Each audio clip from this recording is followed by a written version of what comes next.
नमस्कार मु स्वागत करुछि न्यूज रूम को मो सहित अछंती सुधाश्री दास जे कि यूएई रे रुहंती एवं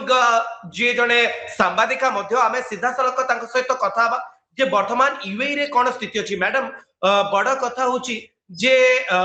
जो लगातार खबर आसुछि बा ईरान रो जो स्ट्राइक रही आरब रो देश समूह उपरे बा गल्फ कंट्री उपरे सबुठु अधिक यूएई उपरे आक्रमण होछि बोली आमे ओडिसा रो रही जा जातीय गणमाध्यम एवं मु लगातार अल जजीरा को फॉलो करुछि बा तेहरान टाइम्स को फॉलो करुछि माने कंटिन्यूअसली जो कथा सामना को आनछंती जे यूएई उपरे अधिक टार्गेट होछि। प्रथम प्रश्न मोर रहइबो जे काहे कि यूएई उपरे लगातार भाबे ईरान टार्गेट करुछि। ଦେଖନ୍ତୁ କାହିଁକି ଟାର୍ଗେଟ କରୁଛି ସେଟା ନିଶ୍ଚିତ ଭାବରେ ଗୋଟେ ଜଟିଳ ପ୍ରଶ୍ନ ଏବଂ ବୋଧେ ତାର ଉତ୍ତର କେବଳ ଇରାନ ପାଖରେ ହିଁ ରହିଛି। କିନ୍ତୁ ଆମେ ଯଦି ଆଉ ଗୋଟେ ଜିନିଷ ଦେଖିବା, ଏଟା କେବଳ ଆମେ ଯଦି ଆକ୍ରମଣକୁ ଦେଖିବା ବା ଗତ 8 ଦିନ ଭିତରେ ଯାହା କିଛି ବି ହେଇଛି, ଯୋଉ ପ୍ରକାର ଗୋଟେ ଅଲ୍ ଅଫ୍ ଏ ସଡନ ଯେମିତି ଇରାନ ସମସ୍ତଙ୍କ ଉପରେ ଆକ୍ରମଣ କଲା ଏବଂ ଗଲ୍ଫର ସମସ୍ତ ଦେଶ ଉପରେ ହେଇଛି, କେବଳ ୟୁଏ କହିବାନି, ଆମେ କତାର ଉପରେ ବି ହେଇଛି,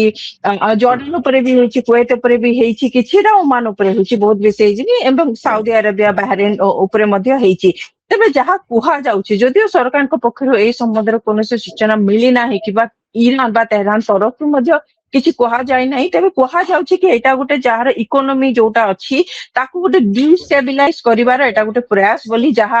ବୁଦ୍ଧିଜୀବୀ ମାନେ ମତ ଦଉଛନ୍ତି। तेहरान आउ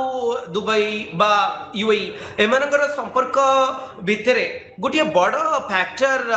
जो अब्राहम चुक्ति होता ताहा बड़ फैक्टर कि इज्राइल एवं यूएई भितरे संपर्क भल एवं मिडिल मैन यूएसए जो यूएई रे लगातार टार्गेट करुछि ईरान। ଦେଖନ୍ତୁ ଆବ୍ରାହମ ଆକର୍ଡ ମୁଁ କହିପାରିବିନି ନିର୍ଦ୍ଦିଷ୍ଟ ଭାବରେ, ଯଦିଓ ସେଟା ଆଉ କାରଣ ଆମେ ଯଦି ଆବ୍ରାହମ ଆକର୍ଡ ଦେଖିବା ତାହେଲେ କେବଳ ଚୁକ୍ତି ହେଇଛି ୟୁଏଇ ସାଙ୍ଗରେ, କିନ୍ତୁ ଯଦି ସେଇଟା ସତ କଥା ତାହେଲେ କାହିଁକି ବାକି ଗଲ୍ଫ ମାନଙ୍କ ଉପରେ ମଧ୍ୟ ଆକ୍ରମଣଟା ହଉଛି। କିନ୍ତୁ ଯୋଉ ଜିନିଷଟା ପ୍ରଥମରୁ ଇରାନ କହି ଆସିଛି ବା ଯୋଉଟା ଆମେ ସମସ୍ତେ ଜାଣିଛୁ, ଗୋଟେ ବହୁତ ବେସିକ ଜିନିଷ 8 ଦିନ ପରେ ମୁଁ କହିବି, ସେଟା ହେଲା କି ଯୋଉ ଜାଗାରେ ଆମେରିକାର ଏୟାରବେସ୍ ରହିଛି ବା ତାଙ୍କର ଯୋଉ ଡିଫେନ୍ସ ସୁରକ୍ଷା କର୍ମୀ ମାନେ ଯୋଉଠାରେ ରହୁଛନ୍ତି ଏବଂ ଏଇ ଯୋଉ ଗଲ୍ଫ କଣ୍ଟ୍ରି ମାନେ ରହିଛନ୍ତି ଏମାନଙ୍କୁ ବହୁ ବର୍ଷ ଧରି ୟୁଏସ୍ ମାନଙ୍କୁ ସୁରକ୍ଷା ଦେଇ ଆସୁଛି। ତ ତାଙ୍କର ପ୍ରଥମେ ଥିଲା କି ସେମାନେ ଯୋଉଟା ୟୁଏସ୍ ର ସୁରକ୍ଷା ବେସ୍ ବା ଯୋଉଟା ତାଙ୍କର ନାଭାଲ ବେସ୍ ହଉ ବା ତାଙ୍କର ଯୋଉଟା ଆର୍ମି ବେସ୍ ହଉ, ସେଇ ଜାଗାକୁ ସେମାନେ ଆକ୍ରମଣ କରିବେ ଏବଂ ଯୋଉଟା କି ହେଇଥିଲା ଇଟ୍ ଅଲ୍ ଷ୍ଟାର୍ଟେଡ୍ କି ପ୍ରଥମେ ଅଲ୍ ଦଫ୍ରା ଏୟାରବେସ୍ ଯୋଉଟା ଅଛି ସେଇଥିରେ ହିଁ ହେଇଥିଲା ଏବଂ ତାପରେ ଅଲ୍ ସଲାମ ଆପଣ କହନ୍ତୁ ଜବଲ ଲତୀଫ संपूर्ण भाव ध्वंस हो जाए कि मैडम ईरान तार टार्गेट को हिट करिछि कि यूएई रे प्रथम दिन ହିଁ ଅଲ୍ ଦଫ୍ରା ଉପରେ ଟାର୍ଗେଟ ହେଇଥିଲା ଏବଂ ତାର ସାର୍ପନେଲ ଯୋଉଟା ତାର ଧ୍ୱଂସାବଶେଷ ଯୋଉଟା ଆମର ଗୋଟେ ମିସାଇଲ ମାଡ ହେଇଥିଲା ତା ସାର୍ପନେଲ ଦ୍ଵାରା ଜଣଙ୍କର ମୃତ୍ୟୁ ମଧ୍ୟ ହେଇଥିଲା। କିନ୍ତୁ ବର୍ତ୍ତମାନ ପାଇଁ ଆମେ କହିପାରିବାନି ଯେ ଏଟା ସମ୍ପୂର୍ଣ୍ଣ ଭାବରେ ଧ୍ୱଂସ ହେଇଯାଇଛି ବୋଲି।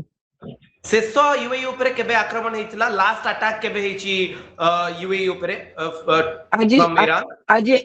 ଆଜି ସକାଳେ ହେଇଥିଲା, ଯେତେବେଳେ କି ଆଜି ସକାଳେ ଗୋଟେ ଛୁଟିର ଦିନ ଏଠି ଥିଲା। ଏଠି ବହୁତ ଜଣ ଆଜି ସକାଳେ ଖାସ କରି ମୋ ଭଳିଆ ଲୋକମାନେ ଯୋଉମାନେ କି ଆମେ ଏୟାରପୋର୍ଟ ପାଖରେ ରହୁ, ଆମେ ସମସ୍ତେ ଗୋଟେ ବହୁତ ବଡ ନଏଜରେ ଆଜି ସକାଳେ ଉଠିଥିଲୁ। କେବଳ ସେଟା ଗୋଟେ ନଏଜ ନଥିଲା, ଆମେ ସେଟା 3-4ଟା ହିସାବରେ ଶୁଣିଥିଲୁ। କେତେ ଜଣ 2ଟା ଶୁଣିଛନ୍ତି, କେତେ ଜଣ 3ଟା ଶୁଣିଛନ୍ତି ଏବଂ କେତେ ଜଣ 4ଟା ଶୁଣିଛନ୍ତି। କିନ୍ତୁ ଆମେ ଯେତେବେଳେ ଉଠିଲୁ ଆମ ପାଖରେ ଖବର ଜମାରୁ ଧ୍ୱଂସ ହେଇନି। ଯୋଉ ଜିନିଷ ଆପଣଙ୍କୁ ଟିଭିରେ ଦେଖାଯାଉଛି ବା ଯୋଉଟା ଆପଣ ବର୍ତ୍ତମାନ ଇଣ୍ଟରନେଟରେ ଦେଖାଯାଉଛି ସେଇଟା ଏକ୍ଜାକ୍ଟଲି ତ ମୁଁ କହିପାରୁନି, କିନ୍ତୁ ଯାହା ଜଣା ପଡୁଛି ସେଇଟା ଏୟାରପୋର୍ଟ ଟର୍ମିନାଲ 3 ବାହାରେ ଯାଇକି ପଡିଛି, ସେଟା ଏୟାରପୋର୍ଟ ଉପରେ ପଡିନାହିଁ। यूएई कौन या प्रोटेक्ट करने सक्षम होनी जदि आपण विभिन्न राडार सिस्टम आसी मिसाइल को मारे जमती इज्राइल पाखरे विभिन्न सिस्टम अच्छी भारत भी डेवलप करुच्ची सो या अटकेवाई मिसाइल को आकाश में मारी ध्वंस करने जो सिस्टम डेवलप होती यूएई को लगातार अमेरिकार सपोर्ट अच्छी इज्राइल सहित भल संपर्क अच्छी तापर भी एयर डिफेन्स सिस्टम यूएई रो वीक अच्छी कि जहाँफल कि मिसाइल गुड़िक हिट होची प्रॉपर टार्गेट रे। ଦେଖନ୍ତୁ ଏଠି ଗୋଟେ ବହୁତ ବଢିଆ ଜିନିଷ ମୁଁ ଆପଣମାନଙ୍କୁ କହିବାକୁ ଚାହିଁବି, ଏକା ଆପଣ ଯାହା ବି ଦେଖୁଛନ୍ତି ବର୍ତ୍ତମାନ ଟିଭି ପର୍ଦ୍ଦାରେ ହଉ ବା ଇଣ୍ଟରନେଟରେ ହଉ, ୟୁଏଇ ର ଯୋଉଟା ଡିଫେନ୍ସ ସିଷ୍ଟମ ରହିଛି, it is one of the strongest in the Gulf region. ଆମେ ଯଦି କହିପାରିବା ୟୁଏ ର ଡିଫେନ୍ସ ସିଷ୍ଟମ କାହିଁକି ମୁଁ ସେଇ ଜିନିଷଟା କହିପାରୁଛି କାରଣ ଆପଣ ଯେମିତି ପ୍ରଥମରୁ ହିଁ ଆମେ ଯୋଉଟା ଆମର ଡିସ୍କସନ ଏବେ ଯୋଉଟା ଆମେ ଷ୍ଟାର୍ଟ କଲେ କି ଏତେ ଯଦି ଗଲ୍ଫରେ ଆମର ଯୋଉଟା ରହିଛି କାହିଁକି ୟୁଏ ଉପରେ ସବୁଠାରୁ ବେଶୀ ବର୍ତ୍ତମାନ ଯାଏ ଗତ 8 ଦିନରେ ୟୁଏ ଖାଲି ୟୁଏ ଉପରେ ଡ୍ରୋନ୍ ବାଲିଷ୍ଟିକ ମିସାଇଲ ଏବଂ କ୍ରୁଜ ମିସାଇଲ ଏବଂ ଅନ୍ୟାନ୍ୟ ଯୋଉ ପ୍ରକାର ତାଙ୍କର ଆକ୍ରମଣ ରହିଛି ସେ ସବୁକୁ ମିଶାଇ ପାଖାପାଖି 1000ରୁ ଅଧିକ ମିସାଇଲ ବର୍ତ୍ତମାନ ଯାଏ କେବଳ ୟୁଏ ଉପରେ ପଡିସାରିଛି କିନ୍ତୁ ୟୁଏ ଯୋଉ ପ୍ରକାର ତାକୁ ଯେମିତି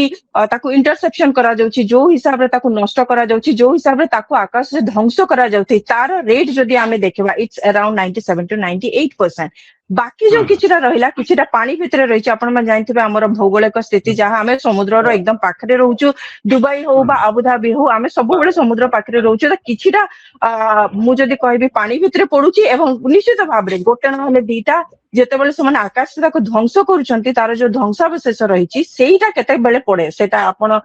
ଦେଖନ୍ତି ଯେତେବେଳେ ସେଟା ଜବଲଲି ଉପରେ ହଉ ବା ସେଟା ଆପଣ ଫୁଜେରା ଉପରେ କୁହନ୍ତୁ ବା ସେଟା ଆପଣ ଆବୁଧାବି ଉପରେ କୁହନ୍ତୁ ବା ଦୁବାଇ ଉପରେ ଯାହା ଆମେ ପ୍ରଥମ ଦିନରେ ବି ଦେଖିଥିଲେ କି ଯୋଉଟା କି ଦୁବାଇ ଏୟାରପୋର୍ଟ ଉପରେ ହେଇଥିଲା ଏବଂ ଆଜି ସକାଳେ ଯୋଉଟା ଆମେ ଦେଖିଲେ ଦୁବାଇ ଏୟାରପୋର୍ଟ ଉପରେ ସେଟା ହେଇଛି ସେଟା ସବୁ ଧ୍ୱଂସାବଶେଷ ଉପରୁ ଯେତେବେଳେ ତାକୁ ଇଣ୍ଟରସେପ୍ଟ କରାଯାଏ ଉପରେ ଯେତେବେଳେ ତାକୁ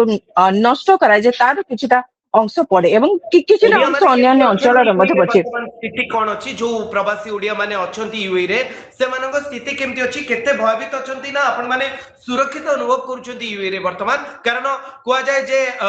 ସାଉଦିର ଯିଏ ପ୍ରିନ୍ସ ଥିଲେ ଏମବିଏସ୍ ତାଙ୍କର ଗୋଟେ ଡ୍ରିମ୍ ଥିଲା ଯେ ପୁରା ମିଡିଲ ଇଷ୍ଟ କୁ ୟୁରୋପ ଭଳିଆ କରିବେ ଏବଂ ହଉଥିଲା ମଧ୍ୟ ଆପଣ ବଡ ବଡ ବିଲ୍ଡିଂ ବଡ ବଡ କୋଟା ସ୍ମାର୍ଟ ସିଟି ନୂଆ ନୂଆ ଡେଭଲପମେଣ୍ଟ କେବଳ ତେଲ ଆଉ ପ୍ରାକୃତିକ ଗ୍ୟାସ ନୁହଁ ଯେ ଇଏ ପୁରା ମିଡିଲ ଇଷ୍ଟ ଆଉ ଗୋଟିଏ ଦୁନିଆ ତିଆରି କରିବା ପାଇଁ ଚାହୁଁଥିଲା କିନ୍ତୁ ସେଇଠି ଏବେ ଆଟାକ ହଉଛି ଯୋଉଠି ଲୋକ ସୁରକ୍ଷିତ ହଉଛନ୍ତି ଆମେ ଦେଖିଛୁ ଯେ ହନି ସିଂଙ୍କ ଭଳି ଷ୍ଟାର କହନ୍ତି ଯେ ସବୁଠୁ ସେଫେଷ୍ଟ ସିଟି ହଉଛି ଦୁବାଇ ଆପଣ ଆବୁଧାବି ଯାଆନ୍ତୁ ବହୁତ ଗୁଡେ ଆଡ ଚାଲେ ଯେ ଆବୁଧାବି ଆସନ୍ତୁ ରୋନାଲ୍ଡୋ ମେସିଙ୍କ ଭଳି ପ୍ଲେୟାର ୟୁଏଇ ସାଉଦି ଆରବିଆ ଯାଉଛନ୍ତି ରହୁଛନ୍ତି ଆଜି ସେଠି ଏଇଭଳିଆ ସ୍ଥିତି ଓଡିଆ କେମିତି ଅଛନ୍ତି ଭାରତୀୟ ମାନେ କେମିତି ଅଛନ୍ତି ଏବେ ନିଶ୍ଚିତ ଭାବରେ ଜଣେ ମୁଁ ୟୁଏ ରେ ରହିବା ଖାସ କରି ମୋ ଦୁବାଇରେ ରହିବା ପାଖାପାଖି 15 ବର୍ଷ ହେଇଗଲାଣି ଏବଂ ଏଇଟା ତ ନିଶ୍ଚିତ ଭାବରେ ଗୋଟେ ଯୁଦ୍ଧର ପରିସ୍ଥିତି ମୁଁ କହିବିନି ଏଟା ଗୋଟେ war zone definitely you're not a war zone right now ଯଦି ମୁଁ କହିବି ୱାର ଜୋନ୍ ଯାହାକୁ ଆମେ ୱାର ଜୋନ୍ ବୋଲି କହୁ ସେଟା ହେଲା ଗାଜା ଯୋଉଥିରେ କି ବର୍ତ୍ତମାନ ଖାଇବା ପାଇଁ ନାହିଁ ପାଣି ନାହିଁ ଏବଂ ଅନ୍ୟାନ୍ୟ ପ୍ରକାର ବିଭିନ୍ନ ସମସ୍ୟା ରହିଛି କେତେଟା ଜାଗାରେ କିନ୍ତୁ ବିଦ୍ୟୁତ ଯଦି ଏମିତି ସରବରାହ ଯୁଦ୍ଧ ନାହିଁ ବା ଚାଲେ ଇଣ୍ଟରନେଟ ତାହେଲେ କିନ୍ତୁ ଆପଣ ଆମେ ମାନେ ଯଦି ମଧ୍ୟ ଦେଖିବା ୱାର ଜୋନରେ ପ୍ରବେଶ କରିଯିବେ ନା ଯଦି ଯୁଦ୍ଧ କଣ୍ଟିନ୍ୟୁସଲି ଚାଲେ ମାସୁଦ ପେଜେକ୍ସିଆନ କହୁଛନ୍ତି ଯଦି ପଡୋଶୀ ରାଷ୍ଟ୍ର ଗୁଡିକରୁ ବା ଆରବ ନେସନ ର ମାଟିରୁ ଯଦି ଆଉ ଥରେ ତାଙ୍କ ଉପରେ ଆକ୍ରମଣ ନ ହୁଏ ତାହେଲେ ସେ ଆକ୍ରମଣ କରିବେ ନାହିଁ ଯଦି ଆକ୍ରମଣ ହୁଏ ତାହେଲେ ସେ ପୁଣି ଥରେ କାଉଣ୍ଟର ଆଟାକ କରିବେ ଆପଣ ଅଲଦାଫରା କଥା କହୁଛନ୍ତି ଆମେରିକା ତ ନିହାତି ୟୁଏଇ ର ବେସ୍ କୁ ବା ମାଟିକୁ ୟୁଜ କରିବ କାତାର କୁଏତ ର ମାଟିକୁ ୟୁଜ କରିବ ଇରାନ ବିପକ୍ଷରେ ଯୁଦ୍ଧ ଲଢିବା ପାଇଁ ଏ ଯୁଦ୍ଧ ଲମ୍ବା ହେଇଯାଇପାରେ ଦେଖନ୍ତୁ ମୁଁ ଯଦି କହିବି ଏତେ ବର୍ଷ ଭିତରେ ଗୋଟେ ଜିନିଷ ମୁଁ ଏଠି ଶିଖିଛି ଏଇଟା ତ ନିଶ୍ଚିତ ଭାବରେ ଗୋଟେ ମୁଁ କହିବି ଗୋଟେ କନଫ୍ଲିକ୍ଟ ଜୋନ୍ ହେଇକି ରହିଛି ଏବଂ ଯୋଉ 8 ଦିନ ଭିତରେ ଆପଣ କହୁଛନ୍ତି କି ଇରାନ ଯୋଉଟା ଆକ୍ରମଣ କରିଛି ୟୁଏଇ ଉପରେ ହଉ ବା ସାଉଦି ଉପରେ ଇନ୍ ଦ୍ୟାଟ୍ କେସ୍ ଆମେ ଯଦି କହିବା ବାହାରିନ ବା କତାର ଉପରେ ହଉ ଏଇ ଦେଶ ମାନେ ତାଙ୍କ ଉପରକୁ କେବେ ଆକ୍ରମଣ କରିନାହାନ୍ତି ତେବେ ନିଶ୍ଚିତ ନିଜ ଲ୍ୟାଣ୍ଡକୁ ଡିଫେଣ୍ଡ କରିବା ନିଜ ଲୋକମାନେ ଏକ୍ସପାଟ୍ରିଏଟ୍ ଏତେ ଅଛନ୍ତି ଆପଣ ଭାବନ୍ତୁ ପୁରା ଗଲ୍ଫରେ 10 ମିଲିୟନ ଭାରତୀୟ ଅଛନ୍ତି କହିବାକୁ ଗଲେ ଏବଂ ସେମାନଙ୍କ ଭିତରୁ କେବଳ ୟୁଏରେ ଅଛନ୍ତି 3 ରୁ 4 ମିଲିୟନ ଅଛନ୍ତି ସେ ଭିତରୁ ଭାରତୀୟ ତେବେ ନିଶ୍ଚିତ ଭାବରେ ସେମାନଙ୍କୁ ସୁରକ୍ଷା ଦେବା ଯେ ମୁଁ ଭାବେ କି ଯେକୌଣସି ଦେଶରେ ଆମେ ଯଦି ବାହାରକୁ ଯାଇକି ରହୁଛୁ ତେବେ ସେଟା ସେମାନଙ୍କ ଭିତରୁ ସେମାନଙ୍କ ପାଇଁ ଗୋଟେ ପ୍ରଥମ କର୍ତ୍ତବ୍ୟ କି ବାହାରୁ ଯୋଉମାନେ ଅଛନ୍ତି ଏବଂ ଏହାର ଅର୍ଥନୀତିକୁ ଆମେ ଏକ୍ସପାଟ୍ରିଏଟ୍ ମାନେ ହିଁ ସବୁବେଳେ ଆମେ ସେମାନଙ୍କୁ ବଢେଇ ଆସିଛୁ ଆପଣ ପାଖାପାଖି ଦେଖିବାକୁ ଗଲେ ୟୁଏରେ 90% ଏକ୍ସପାଟ୍ରିଏଟ୍ ତାଙ୍କର ନିଜ ଲୋକ କେବଳ 10% ଅଛନ୍ତି ତାଙ୍କର ଏଭିଏସନ ହଉ ବା ତାଙ୍କର ଟୁରିଜମ ହଉ ବା ତାଙ୍କର ଇକୋନୋମି ହଉ ସବୁଥିରେ ଆମ ମାନଙ୍କର ଯୋଉଟା ଅଛି ଆମ ମାନଙ୍କର ରୋଲ ପ୍ରଥମରୁ ହିଁ ବହୁତ ବେଶୀ ହେଇକି ରହିଛି ଏବଂ ଯଦି ଆଜି ଯାଏ ସେମାନେ କିଛି କରିନାହାନ୍ତି ତାଙ୍କ ଉପରକୁ ଇରାନ ଉପରକୁ ଯଦି କିଛି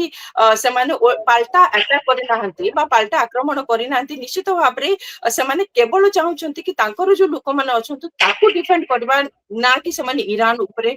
ଆକ୍ରମଣ କରିବେ ଏବଂ ଆଜି ଯୋଉ ଯୁଦ୍ଧର ପରିସ୍ଥିତି କଥା କହୁଛି ଆପଣ ଯୋଉଟା କହୁଥିଲେ କି ଭାରତୀୟ ମାନେ କେମିତି ଅଛନ୍ତି ବା ଖାସ କରି ଓଡିଆ ମାନେ କେମିତି ଅଛନ୍ତି ଦେଖନ୍ତୁ ଯେତେବେଳେ ଏମିତିଆ ଗୋଟେ ପରିସ୍ଥିତି ସୃଷ୍ଟି ହୁଏ ଯେତେବେଳେ କି ଆପଣଙ୍କୁ ମୋବାଇଲରେ ମଝି मध्य गोटे अलर्ट आसे जो विषय आज आम समस्ते जानी सारे कि गोटे अलर्ट आसे आम जो बाहर बर्तमान बाहर अच्छी एवं मु जो एरिया रही आज सकाळे एरिया रे हमें कला धुआ देखा पाउथलु कारण ए एरिया एयरपोर्ट रो बहुत पाखरे अछि वर्तमान मु जो जगह रे छिड़ा हिची तो ए सब जिंस देखला परे निश्चित भाव रे जने मनीष हिसाब रे मु भाबे ए जिंस बहुत ही गोटे नेचुरल गोटे प्राकृतिक जिंस भय करबा किंतु ताठू भी बड़ कथा जो भाव रे हमें एठी सुरक्षित करिपारछु कारण आज रो कथा न हम जेतेबेले देखिथिलु आपण देखिथुए 2024 रे 2024 मसिया रे जो प्रकार एठी बन्या थिला बा ता आगुरो आपण देखिथुए जो प्रकार एठी कोविड टाइम रे जो प्रकार आपण एठी एक्सपेक्टेड मानकू रिपाट्रिएशन रो कथा कहंतु बा जो हिसाब रे मानकू टीकाकरण करा हेतिला वैक्सीन जो हिसाब रे दिया हेतिला जेतेबेले कि पूरा विश्व रे देश रे जेतेबेले कि लोक माने कोविड रो बाहर कर नथले ठीक सेतिकी बेले दुबई ही गोटे थिला जे कि एक्सपो 2020 ऑर्गेनाइज करथिला एवं जेतेबेले पूरा विश्व रे लोक माने एठी आस्ते निजको टिके सुरक्षित भी अनुभव करछंती दुबई रे मैडम ये सिचुएशन भितर भी जो प्रवासी ओडिया एवं प्रवासी भारतीय माने यूएई रे अछंती से माने निजको कोटी ना कोटी सुरक्षित मणुचंती वर्तमान सुधा निश्चित भाव रे हमें कहबो कि जदियो मन भीतर किछिटा संदेह रहिছে এবং आपण जेमति कहिले कि काली की जदि एई युद्ध आगो को चलिबो काली की कोन होबो हम समस्त तो निश्चित भाव केही भी जाने नांती कि काली सकाळे केमतिया देखा जिवो काली सकाळे सब किछि माने थमी जीवो सब किछि शांति रे परिणत हबो ना एई युद्ध आगो को जीवो सेटा तो हमें जानिनु तबे निश्चित भाव रे वर्तमान पई हमें समस्त से भारतीय होंतु बा ओडिया माने होंतु निश्चित भाव रे हम एठी सुरक्षित मने करछु ओके धन्यवाद मैडम आपण हम सहित जोड़िले यूएई रे वर्तमान युद्ध भितर कोन स्थिति रहिछि से विषय रे आलोचना कले।